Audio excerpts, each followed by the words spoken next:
I'm going to be sharing with you the list, according to U.S. intelligence, of major U.S. cities that the FBI believes has sleeper cells and are ready to attack on U.S. soil. Now, this was a major concern back in 2023. I'm going to be sharing with you the video clips of this, but it is now coming up again right now in February of 2026. And we've actually heard the Pentagon warn of potential attacks on U.S. soil in just the past couple of weeks. Now, why is this all starting to circle back again right now? Well, let's go ahead and dive into the latest articles, video footage. I'm going to be sharing with you the details so you can see it for yourself. Take a look here, 2026 Homeland Security Threat Forecast, Part 1, Terrorism on U.S. soil. And here is another concern that's popping up right now. U.S. cyber capabilities to deter and disrupt malign foreign activity targeting the homeland. Now, why are we concerned about cyber attacks, terror attacks here on U.S. soil coming from sleeper cells from other nations?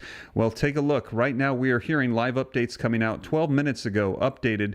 Senate Democrats have blocked a bill for the Department of Homeland Security funding. Now, we're hearing that this is surrounding some of the conflicts with ICE, but what are going to be the implications and impacts of this? Well, it might surprise you. What we're hearing is potentially going to be unfolding here. We're going to be seeing TSA issues, cyber issues, the CISA, Homeland Security, Border Patrol. Now, some of these are already funded from the One Big Beautiful Bill, but the question is, how long will this last, and what are going to be the immediate impacts? Well, they're saying there could be some security issues.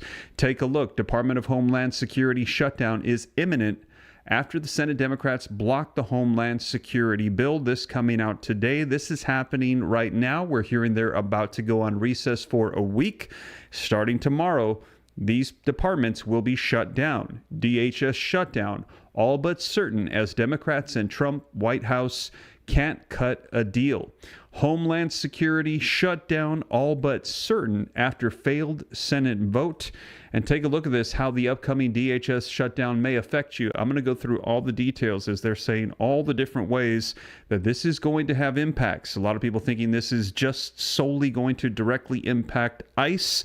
We're going to see them withdraw out of Minneapolis, but they're saying no, there's going to be other impacts as well that we might not want to see, especially in this heightened threat environment at this time. As take a look, I shared with you just a couple of weeks ago, the Pentagon has warned right now, as of January 26, 2026, that future wars may hit U.S. soil as direct military threat grows. And right now we're hearing that is exactly the state that we are in with Iran.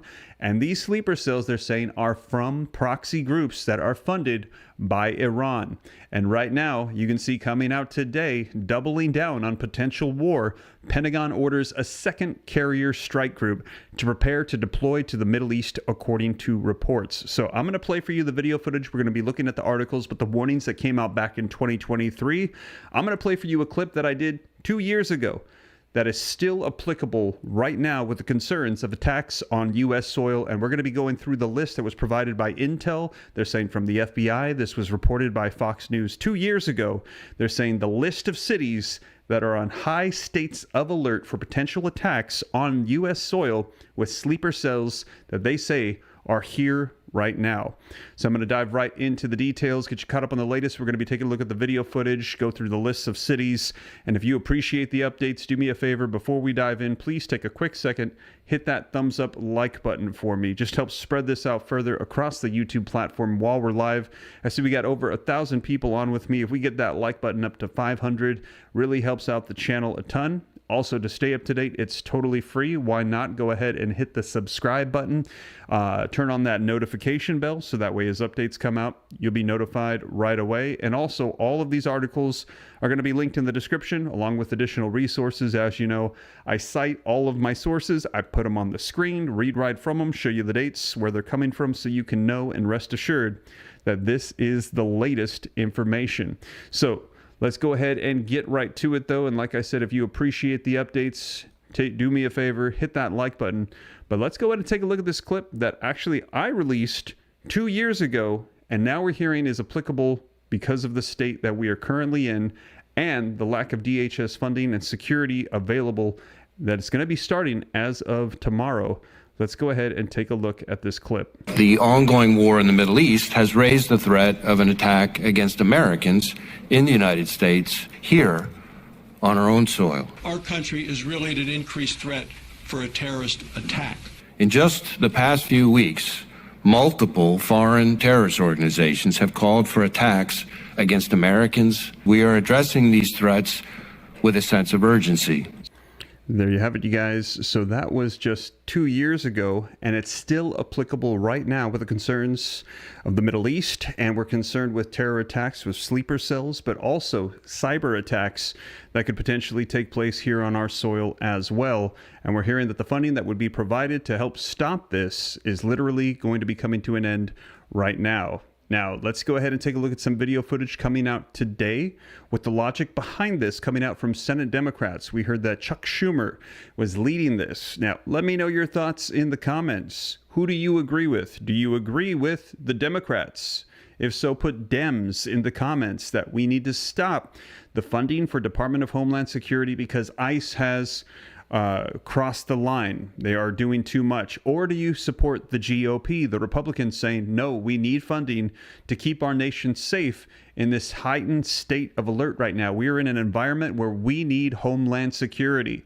Who do you agree with, GOP or the Dems?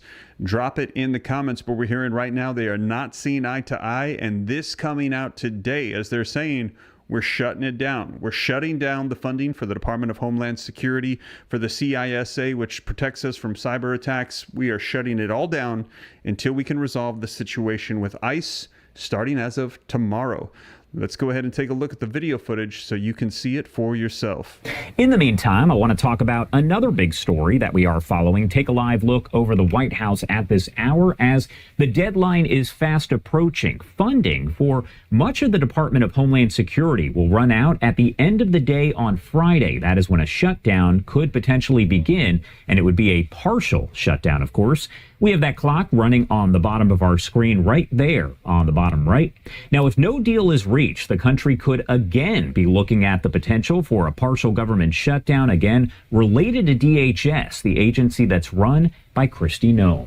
Democrats and Republicans remain at an impasse at last check here. But what they really want, what Democrats want, what they're working towards is unimpeded illegal immigration. They want to continue the terrible policies of the Biden-Harris administration when they literally opened the border wide. And we brought in about 20 million illegal aliens into the country over that time period, many hardened criminals, dangerous persons. They don't want any of them deported. If you put a judicial warrant in the way, it will impede the entire process. It will add layers and layers of delay and an impossibility to apprehend and remove many people because we simply don't have the manpower, the time, the court systems to be able to do that. Under the current, the way the law works right now, the Immigration Customs and Enforcement has the ability to issue a warrant of removal and to go and apprehend these people. The Democrats want to stop that. I mean, I think that there could be a path there. What I need to personally see here is for DHS to completely overhaul ICE. Agency's out of control. Leadership needs to be fired. Kristi Noem at DHS, at the head of DHS, needs to go. And they need to put some professionals in there that know how to overhaul an agency. Yeah, I'm not going to give a penny to more public executions. These guys don't want to be accountable, and so I'm not going to fund it. Otherwise, that just means another, dead nurse named Pretty and a mom named Good. What about Congresswoman DeLauro's bill about not funding Border Patrol and ICE, but funding all other pieces of DHS? I'm fine with that. It's ICE and Border Patrol who are doing the public executions, and the bodies are piling up, and people have said enough. We were told most violent people are going to be gone. Instead, people are running through the factories and fields where they work. We're seeing a 6-year-old battling stage 4 cancer deported. That's not what anyone signed up for. All right, I want to bring in Cameron Arcand there, political reporter at the Daily Wire, to talk about all of this and really what it means. Cameron, thank you so much for being here with us, as always. Thank you. And I want to start by asking kind of overall here, is an agreement even possible before that deadline?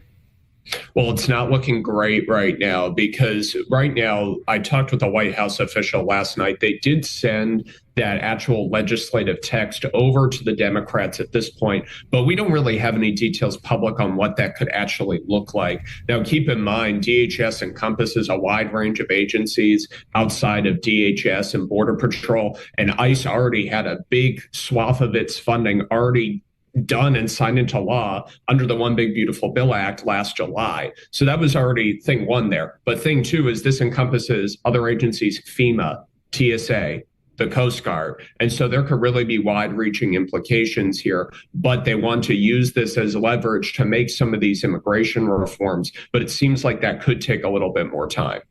And I wanted to ask what sort of impacts people could see kind of from all of this. If we do see a quote unquote shutdown kind of go in place there, what does that really mean? Yes, so this would be the only department that would experience a shutdown if there was a lapse in funding here. Probably wouldn't even see that many changes to the immigration operations. But if you remember from the shutdown last fall, TSA, longer lines, that could be an impact. Even an admiral in the Coast Guard was saying the other day that his people could go without paychecks, and certain operations outside of ones that are, really national security important could be stopped in the meantime if this does happen. So when you shut down a small agency, an agency like this, there are some pretty big implications, even though the rest of the government would still be funded through September. You've, of course, been following this as you followed several potential shutdowns here. We've had you on quite a few times. Wanted to ask you what kind of makes this situation different from previous ones that we've seen, including just a couple weeks ago. Well, what's unusual about this one is the fact that it really is just focusing on one department here. But I think what's so important is the fact that we could potentially see some sort of deal reached. I mean, keep in mind, the Democrats have been asking for pretty large demands here. They want a different type of warrant used for these arrests. They want an inter-roving patrols. They don't want masking for agents anymore. Now, it doesn't seem super likely that we'll get some of these really big changes if there was some sort of compromise reached, but we could be seeing some reforms being made to federal immigration enforcement. And typically, with a shutdown, there is some sort of push and pull, and someone does eventually have to cave in order to keep these agencies funded, because as I said, there would be broader implications far beyond the world of immigration here. And I'm not going to pretend that I'm an expert on a lot of things. So there are, of course, a lot of questions here. And that's, of course, why we have you here. I wanted to ask if there's really anything that maybe people misinterpret about this situation, don't fully understand. So the big thing, as I mentioned, is ICE and a lot of Trump's immigration agenda was already funded last July. And so what this is doing and what this shutdown is an attempt to change policy and certain tactics, right? In terms of the actual funding fight, it would be fairly minimal in terms of the impact if they said, we're not going to fund ICE or Border Patrol for this certain period of time, because they already got the money to hire all of these new agents at ICE, correct? So when we're dealing with some of these things, it's important to keep that in mind, that this is really about a push to change immigration tactics and how this is conducted right now. Obviously, there's a lot of tension with Minnesota. That was kind of the catalyst for this. They agreed, we're going to pass the rest of this spending package and we're going to split this off. That was the deal made between the White House and the Democrats.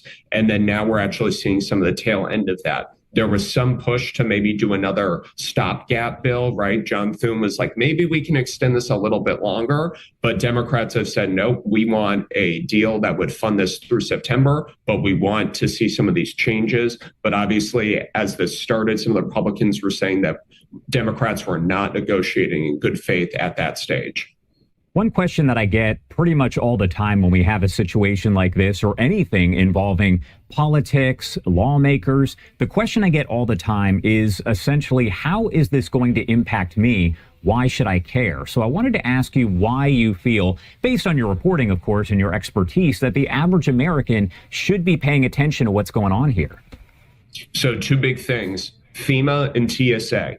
So if this shuts down, I'm not pretty sure not every American has some sort of in-person stake in the immigration debates that we're having in this country, but you might be flying soon, right? Obviously, check for updates on TSA if this does shut down and some of the impacts there. During the last shutdown, we saw a lot of people call out, and then a lot of people had to work briefly without pay for that 43-day shutdown, right? So that could impact air travel, right? There could be some impacts to FEMA if there's a lapse in funding, if you were recently impacted by a disaster, right? So when we look at these things and some of these other agencies that are implicated here, maybe you're a Coast Guard family, right? So definitely checking for these sorts of updates and seeing where the funding is going to be stopped, right? That is going to be critical. And those are some of the broader implications that we get when we get a closure like this. What do we need to be watching for here in the coming hours as all of this kind of plays out? Well, we need to first be looking to see if any details of the legislative text sent from the White House to the Democrats is going to be made public. A lot of these negotiations so far have been kind of kept behind closed doors. We don't really know too much yet about what potential reforms, if any, would actually look like. And so we could be seeing people inch closer to getting toward some sort of solution here, but it's not looking great right now in terms of the actual timing to avoid a shutdown. There could be a world maybe where we see something a few days from now after it's already closed, but you guys were reporting that there is going to be some sort of test vote today to kind of get a feel for where lawmakers are at on this process. And that'll definitely give us an indication there of where we're headed. Cameron Arcand, thank you so much, as always, for being here with us and helping to break it down. There you have it, you guys. So we are hearing that is going to be unfolding as it is set. We are going to be entering into that partial shutdown where DHS will not be funded. Now, they already have some funding, as they mentioned, from that one big beautiful bill, but that's only going to be taking them so far. We're not sure how long this is going to last. Democrats are saying they're not budging. I'm going to play for you Chuck Schumer here in a second, but they're also saying TSA, CISA, borderland security, the border security. There is a lot of different departments that are going to be impacted by this. Some people just think this is just ICE. No, this is going to have different ramifications and a ripple effect that are going to take place. And we're hearing in Minneapolis that the ICE agents will be withdrawing in some capacity as well. Now, we're going to be taking a look at what Schumer had to say on this, but right now we're hearing we're in a heightened state of threat. The environment right now in the United States homeland, they're saying, is a major concern. Now, let me read for you the list of cities that we had received from U.S. intelligence. These are the FBI sleeper cell locations where they believe that there are cells in various cities that should be on a heightened state of alert. Now, again, this was back in 2023, but we're seeing all of this coming back now as we're entering into 2026 because of everything that is going on. Let me know, are you concerned about potential sleeper cell attacks in the United States? We've been hearing these warnings for years, but now they're saying it is coming back again. It's getting closer potentially. So let me go ahead and go through the list for you. FBI sleeper cells. There are cells in Washington, D.C., all throughout New York City, and the entire state. So many that they say that they cannot identify the cities, just there are them everywhere in the state of New York. San Francisco, California, Santa Clara, California, Los Angeles, California, San Diego, California, Houston, Texas, Arlington, Texas, Dallas, Texas, Boca Raton, Florida, Fort Lauderdale, Florida, Orlando, Florida, Tampa, Florida, Boston, Massachusetts, Plainfield, Illinois, Chicago, Illinois, Cleveland, Ohio, Laurel, Maryland, Potomac, Maryland, Herdon, Virginia, Springfield, Virginia, Raleigh, North Carolina, Philadelphia, Pennsylvania, Charlotte, North Carolina, Detroit, Michigan, Columbia, Missouri, Kansas City, Missouri, Denver, Colorado, Oklahoma City, Oklahoma, Tucson, Arizona, and Seattle, Washington. Now, let me know, did I name your city? If so, put yes. If no, put no. But I'll go through the list one more time for you so that way you can hear them again. And again, these are the locations that they're saying are sleeper cells tied directly to proxy groups from Iran, that are here in the United States, and they're saying that as we edge closer to war with Iran, that this is a major concern. This is the worst time for us to not have funding for the Department of Homeland Security for potential threats of attacks against the United States. So again, let's go through them one more time. FBI sleeper cells, according to U.S. intelligence released in 2023, that is still applicable right now in 2026, almost a little over 2 years later. Washington, D.C., all throughout the state of New York, San Francisco, Santa Clara, Los Angeles, San Diego, California, Houston, Texas, Arlington, Texas, Dallas, Texas, Boca Raton, Florida, Fort Lauderdale, Florida, Orlando, Florida, Tampa, Florida, Boston, Massachusetts, Plainfield, Illinois, Chicago, Illinois, Cleveland, Ohio, Laurel, Maryland, Potomac, Maryland, Herndon, Virginia, Springfield, Virginia, Raleigh, North Carolina, Philadelphia, Pennsylvania, Charlotte, North Carolina, Detroit, Michigan, Columbia, Missouri, Kansas City, Missouri, Denver, Colorado, Oklahoma City, Oklahoma, Tucson, Arizona, and Seattle, Washington. So again, just to clarify, these are the locations in which they're saying there's concerns that the FBI is actively watching sleeper cells in these cities. Now, the nukes list that I shared with you before, the concerns of potential nuclear attack, is an entirely different list. There's military bases. There's stockpiles of our nuclear materials in different locations. There's our bombers that are various cities where we store things that are targets. These are primarily focused on areas that are around maybe Washington, D.C., or populous areas where there could be attacks. They're saying these are the locations of the sleeper cells for potential terror attacks. So again, those warnings coming out right now. And I'm seeing a lot of people saying yes right now, that there is a lot of people in these locations, and it's no surprise because these are the popular locations in which they're saying that they want to hit, and there are cells that are waiting to activate. Now, right now, as I mentioned, this is all sort of coming back because at this time we're hearing that we're about to have a partial government shutdown starting tomorrow. It's official. There was no agreement today, and now recess for the Senate is going to be taking place for a week. So it's not going to happen tomorrow. Tomorrow, we will have a shutdown for the Department of Homeland Security. Now, let's go ahead and take a look at Senate Minority Leader Chuck Schumer on his reasoning behind this. And again, let me know your thoughts. Should we be shutting down the government right now? If you think yes, that ICE has gone too far with their crackdowns in Minneapolis, put Dems in the comments for support for the Democrats shutting down the Department of Homeland Security. Now, if you think no, we need to keep things funded. We're in an environment that is a heightened state of alert for potential attacks, as the Pentagon shared just a couple weeks ago. Put GOP in the comments for support for keeping the government and the Department of Homeland Security funded. But let's take a look at this. Coming out today, February 12th, 2026, Chuck Schumer on why we must shut down funding for the Department of Homeland Security. Well, good afternoon, everybody. Happy Thursday. And let me get my notes. Okay. So as you all know, from day one I've said unless there are really strong, meaningful reforms to rein in ICE and stop the violence, there will not be Democratic votes to fund ICE and extend the awful status quo that now exists. Well, today, Senate Democrats made that point absolutely clear. For weeks, we've been pushing common sense reforms, the very types of things that local police and sheriffs throughout America routinely follow. Today's strong vote was a shot across the bow to Republicans. Democrats will not support a blank check for chaos.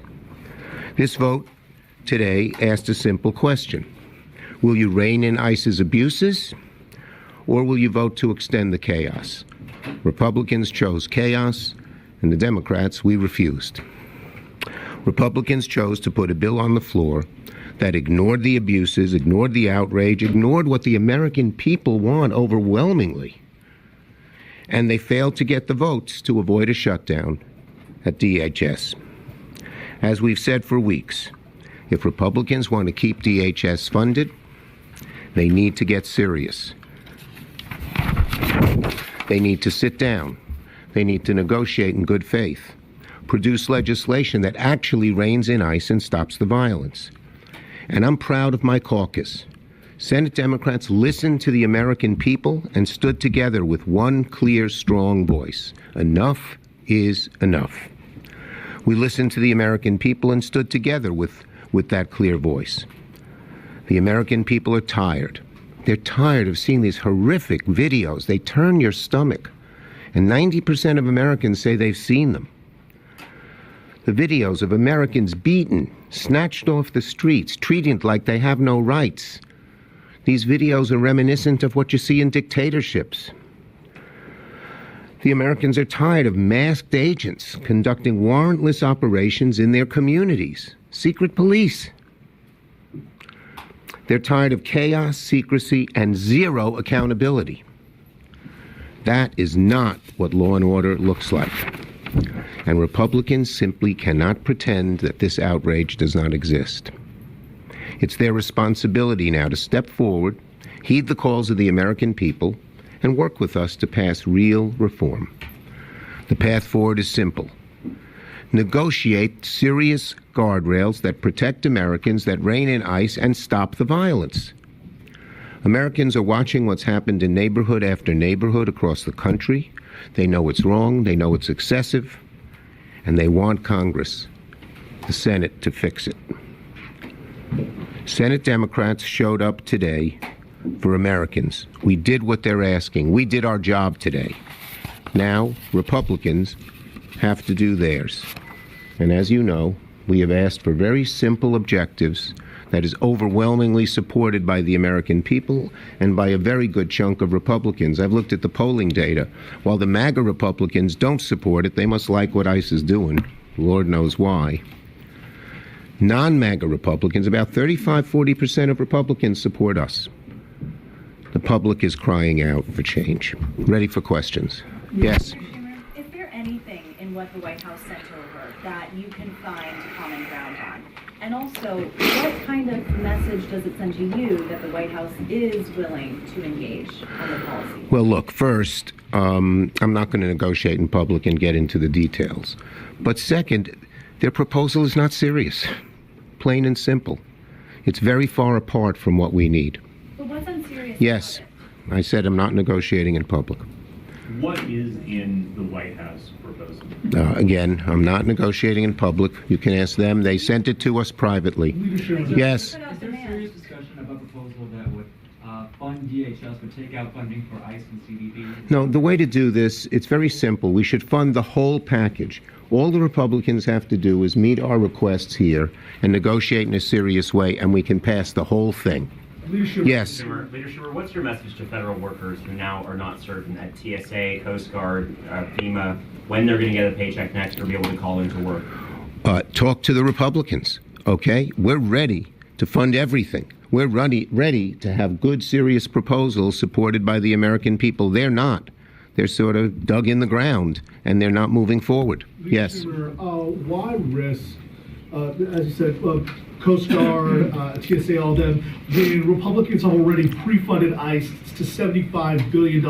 ICE is still going to be going. Ask the Republicans, okay? And go look at the funding streams that are available for other areas as well. But just ask the Republicans. They're the ones holding this up. We're on the side of the American people. We showed today overwhelmingly. I think the Republicans I think they were surprised until yesterday that we would have a strong, unified vote. And our caucus is passionate about this. If you sat in our caucus meetings, you'd see how strongly people feel. And you know who are among the strongest? Some of the very people who didn't vote with us last time. You've heard them. They've put out their statements. Yes. Senator Schumer, can you say with whom you're negotiating with at the White House? And is Stephen Miller involved in these talks, given his views on ICE? Look, we're negotiating with the White House legislative people, and they bring in other people in. Yes. You guys have a proposal or a counter proposal coming this weekend. How do you see the next week and a half going when you guys are on recess? Well, again, around? What's the? Well, look, every one of the people negotiating on our side will be available 24/7 go forward. But what we're waiting for is, again, the White House to get serious and the Republicans to get serious. For whatever reason, they are stuck in a position that is not serious, will not end the violence, and will not rein in ICE. And again, ask them, why are they opposed to simple things like no roving patrol, like ending the roving patrols? Warrants, you ever hear of that? The Americans are for warrants. Across the board, the average American knows you don't knock on a door and go into a house without a warrant. Are they against accountability, where somebody in some outside group has an ability to look and see if there's been abuses, and ICE is a terribly abusive force? You've all seen it. Are they against masks being off and people not having identity? What is going on here? Why are they so adamant in a position that is so against the Constitution and against what the American people, even a vast chunk of Republicans, are demanding now? It's hard to figure out. Yes. The House, as you know, has already canceled Kodell's delegation. Is it appropriate that Senate Democrats are still planning on going, just in case there is a deal, they would not be able to come? Let me tell you, everyone will be available. Anytime, if we break the barrier of Republicans not negotiating seriously, and we can come to an agreement that is serious, and as I said, that reins in ICE, and that ends the violence, everyone will be back. Everyone. And they said that at our caucus today, and be available. Yes? Schumer, to what extent are the public opinion shifts you mentioned driving your negotiating position? Do you feel validated as a result of No, that? I just met with a group of 30 Minnesotans. They just came to my office. That's what's motivating us. When you hear what's happening, it's not America. I mean, I was sick one of the videos I watched, not even the videos of the two people who were killed, but how they treated a woman and pulled her out of the car and threw her to the ground and kicked her. It turns your stomach. That's what motivates us. This has got to stop. It's not America. Thank you, everybody. There you have it, you guys. So that was Chuck Schumer, and he was saying, why is MAGA against certain requirements for ICE? Let me know your thoughts in the comments. Do you support ICE? If so, put ICE in the comments. Chuck Schumer wants to know, why do you support ICE if you do? But if you do, drop ICE in the comments. Let me know your thoughts. Now, if you don't, put no. But we're hearing that right now, the funding is going to be ending for Department of Homeland Security. There is some funding that's going to be available from that one big beautiful bill for ICE, but we're hearing that there's going to be withdrawals from Minneapolis. TSA is going to be impacted. FEMA is going to be impacted. Border security is going to be impacted. And as we've heard, there are concerns about terror attacks from sleeper cells on U.S. soil.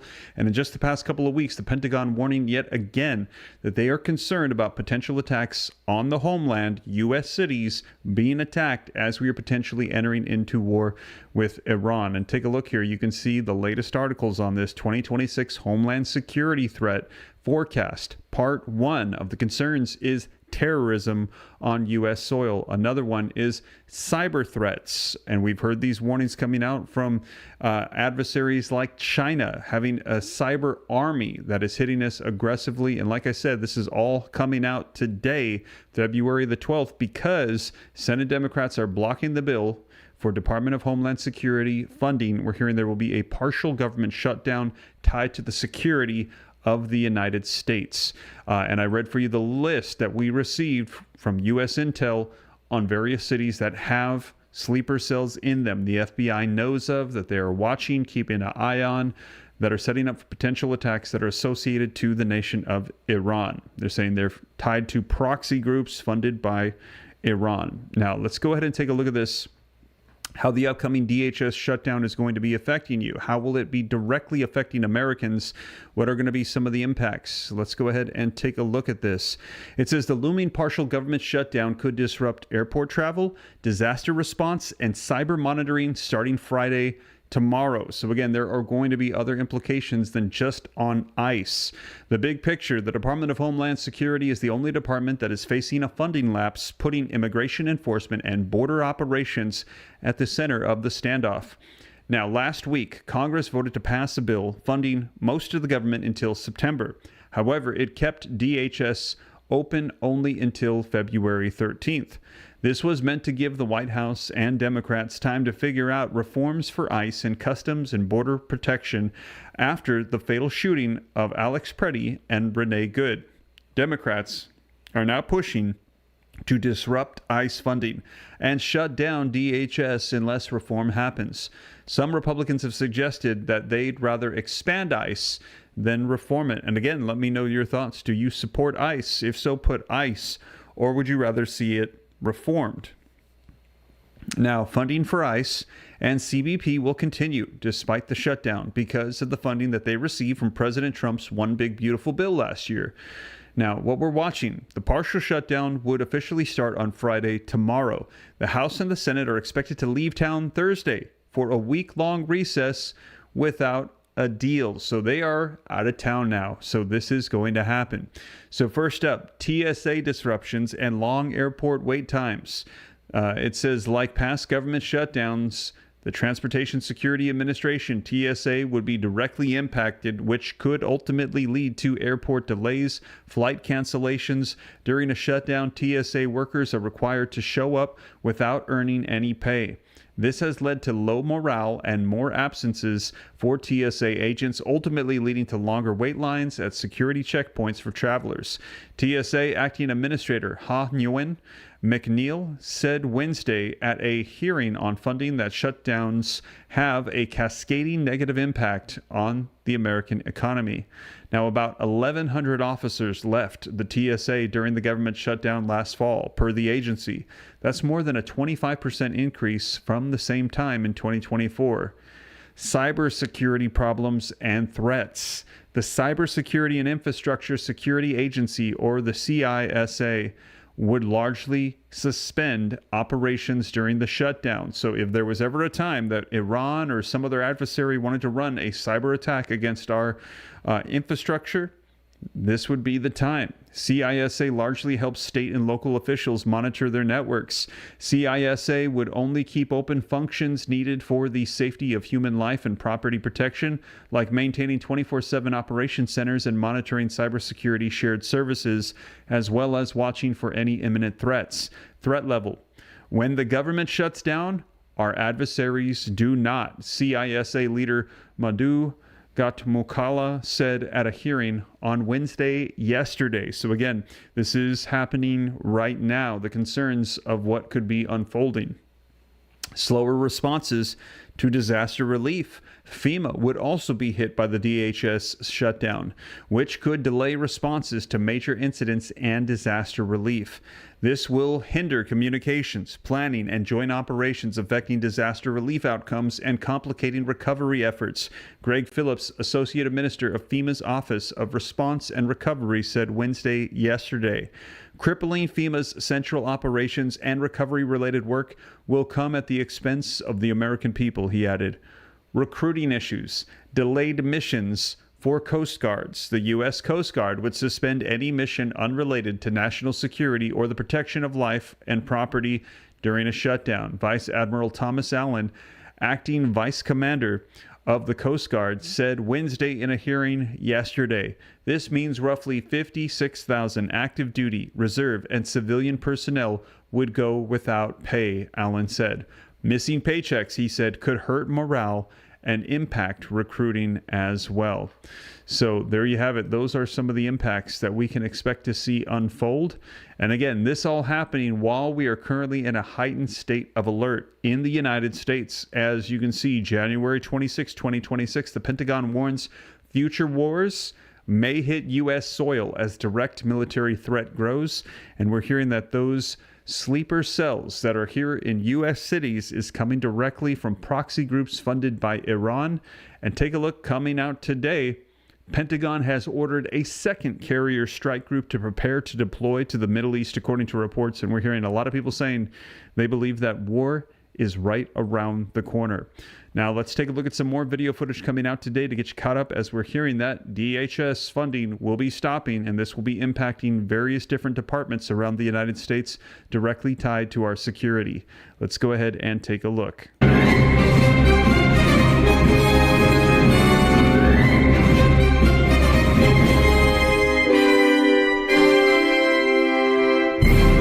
Welcome Welcome to Meet the Press Now.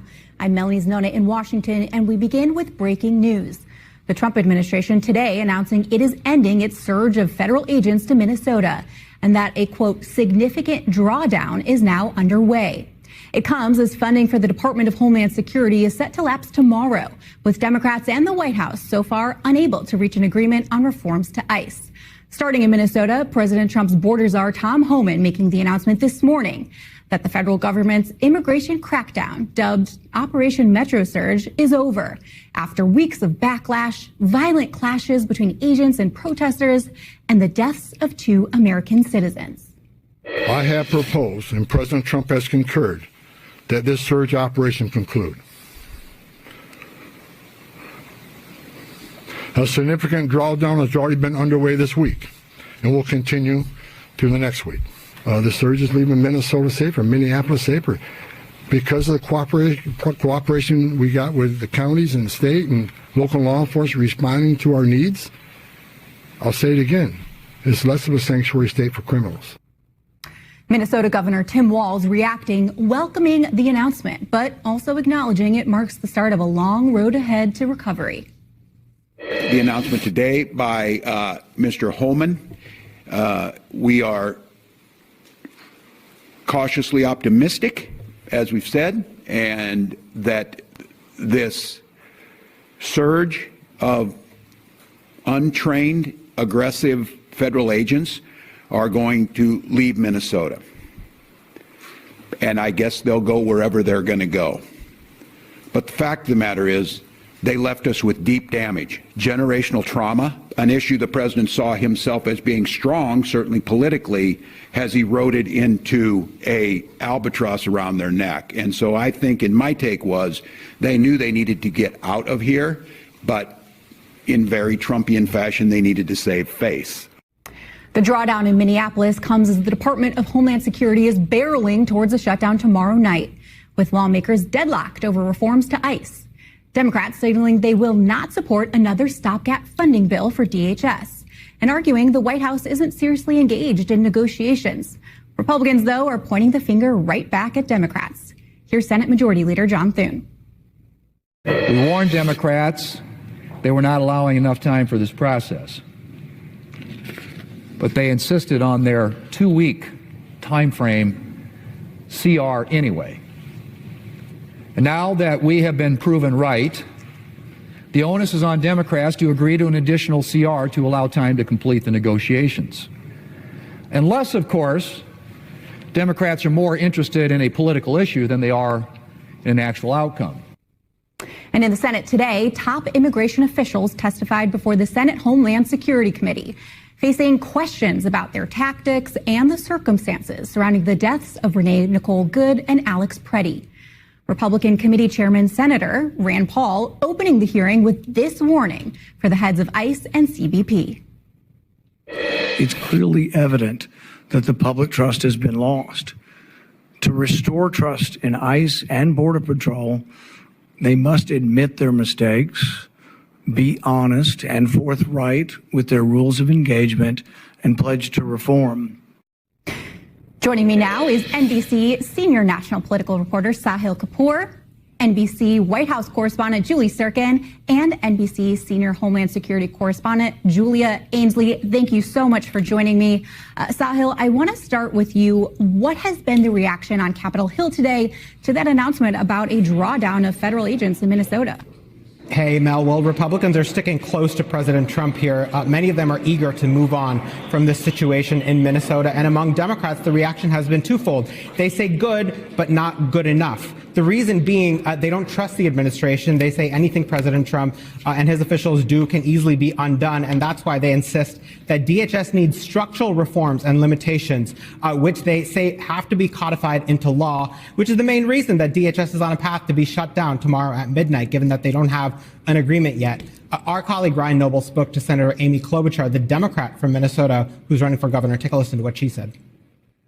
So obviously, Mr. Holman said today that they've concluded their activities in Minnesota. Does that bring you any degree of relief? It does some, but we know this isn't over yet. What I take from all this is that Minnesota stood up. We stood up. We stared them down. and we didn't blink. We stood up for our country and for democracy. And now there must still be a lot of work to do. And there's got to be accountability for the money spent here. I didn't vote for this $75 billion that they added to the ICE budget.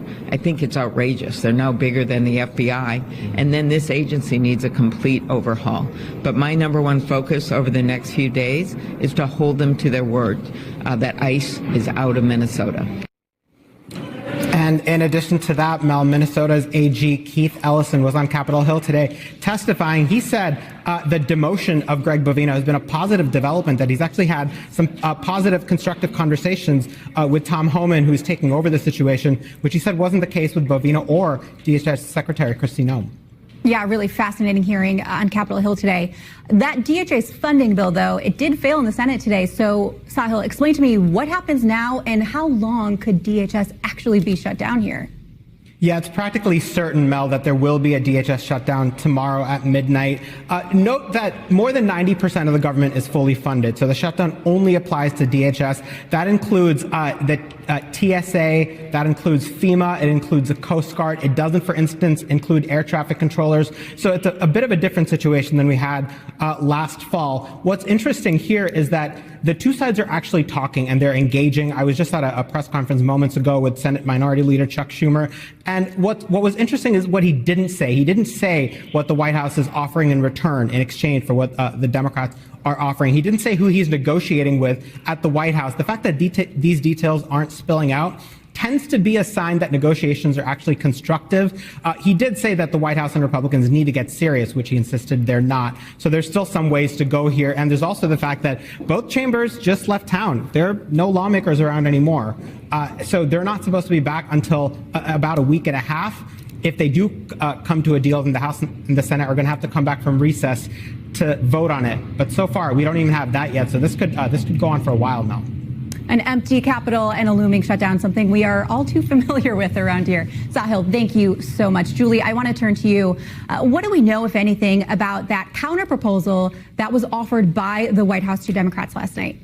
Mel, I'll pick up where Sahil left off, which is that it is a good sign that when I asked a senior administration official what exactly they put in their counter proposal that was sent yesterday, what exactly are the sticking points, they really refused to engage on it. That tells me that they're still willing to negotiate, even as they say, and blame Democrats for this impending shutdown, saying that the blame is on them for the shutdown of those critical services that you heard Sahil talk about. But when I pressed the senior administration official just a couple of moments ago, what are some of the red lines that we're talking about here? They mentioned the warrantless arrest. That has been a sticking point, a demand that Democrats have asked for. Also, the demand that these ICE agents remove their mask. That's something that President Trump had referred to earlier today. But interestingly, what they said is the administration is not going to accept concessions that meaningfully affect its ability to carry out its immigration enforcement agenda. We know the timeline on this, that the two sides, the White House and Democrats, have been trading papers since about last Saturday. So far, though, of course, we don't know exactly what the sticking points are,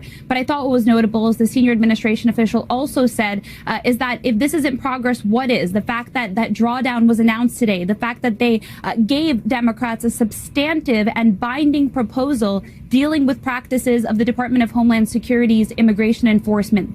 Those are the words of the senior administration official. Clearly, they want to come to some kind of deal with Democrats. And I should note that they began that background call by saying what happened in Minneapolis was a tragic situation. So clearly a very different situation than we found ourselves in the fall when Sahil was referring to the shutdown then. Julie Sirkin from a still snowy White House lawn. Thank you so much. Julia, I want to bring you into this conversation. Is it clear what's next in terms of this drawdown? Well, it's not. And I think that's news in itself, in a way. If you're picking up on what Julie's saying, she's saying that this drawdown is in part supposed to be a signal to Democrats that, as President Trump told our Tom Yamas last week, they're considering a softer touch on immigration. Previously, when one city drew down, we knew about the next city. It went directly from LA to Chicago to Charlotte to New Orleans to Minneapolis, really with just a matter of maybe a half a week in between any of those cities as they moved people around. Now, Border Patrol seems to be out of the scene. Greg Bovino's back down at the border. He led some of the most aggressive tactics, and people have been speaking speaking to who are on the ground in Minneapolis know that they're leaving and they don't have plans to go anywhere next except back to their home offices. So you're talking about going from 3,000 federal agents that have been ramped up since November 29th in Minneapolis to back to their normal footprint of 150. So even if those 150 continue to be aggressive and make a lot of arrests, by and large, the people of Minneapolis are going to notice a big change in what they see in their day-to-day communities. One thing that stuck out to me in that press conference today is that Tom Homan said that Minnesota is now safer. Put that into context for us. What does that mean, and what did the White House really accomplish here with this operation? Well, it's a talking point we've heard a lot from the White House, and President Trump will show these stats saying that crime is down dramatically in certain cities, and he attributes that to ICE arrests. But a lot of times there's sort of unfact-checkable claims.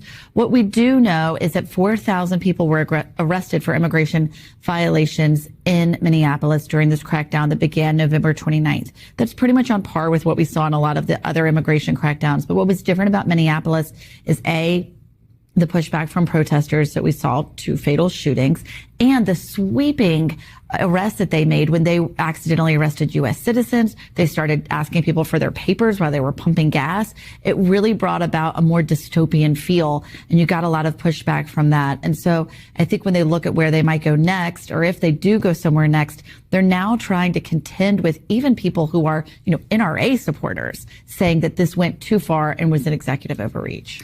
On the subject of DHS, they are set to run out of money at midnight tomorrow. Are there any plans in place for what they're going to do, how they're going to potentially keep moving money around to keep some of these programs afloat? Well, ironically, ICE, which is really the heart of what Democrats are complaining about, and CBP won't be affected because of that money that came from the One Big Beautiful Bill.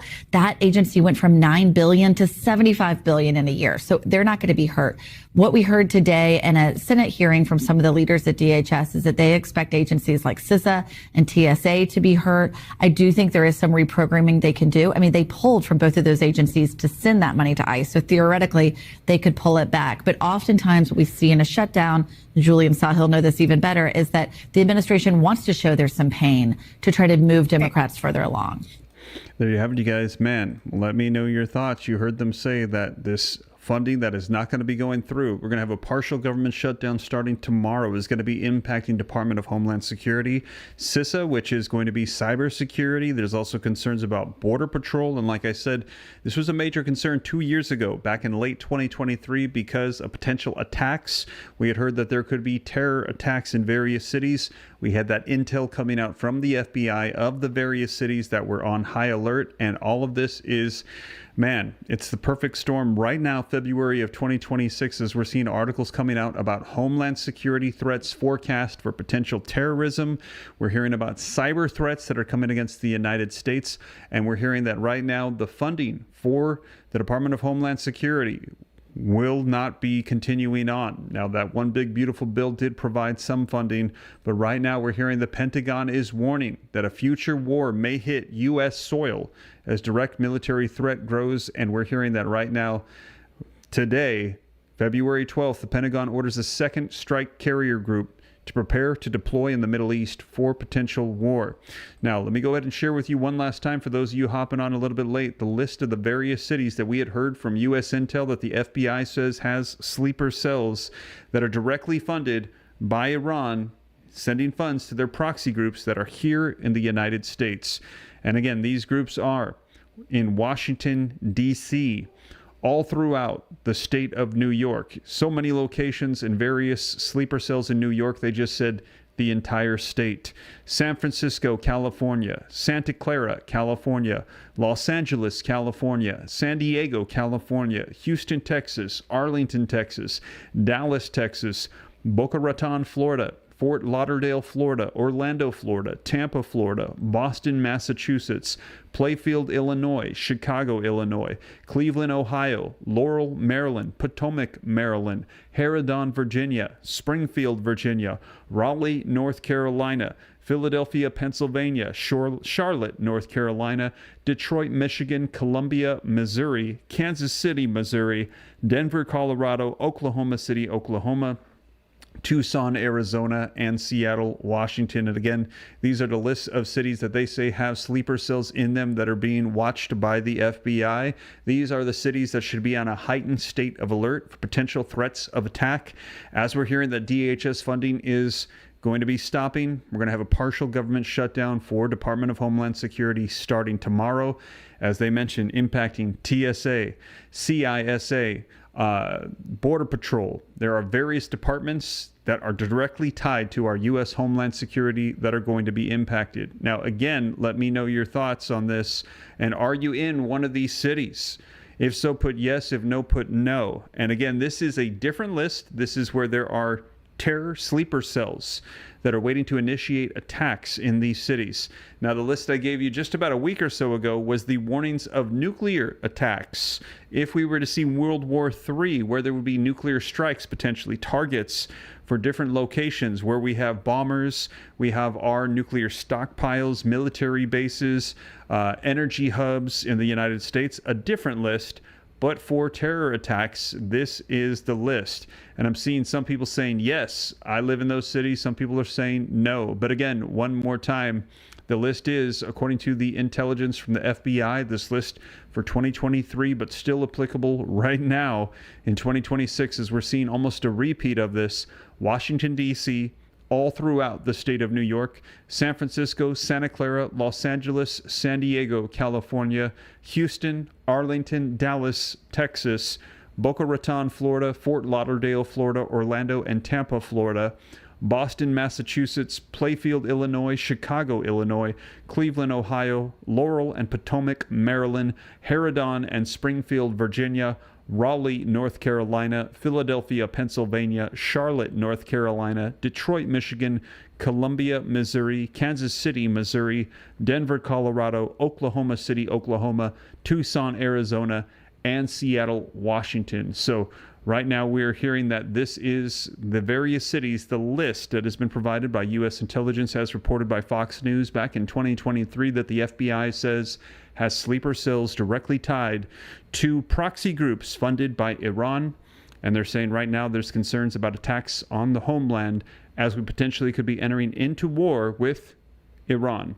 So this all happening while tomorrow, partial government shutdown, U.S. Department of Homeland Security, our security, different sects of security, will lose funding starting tomorrow. So that is the latest coming out right now. And so I will keep you up to date as more unfolds on this. Now, do me a favor, if you appreciate the updates, please hit that like button.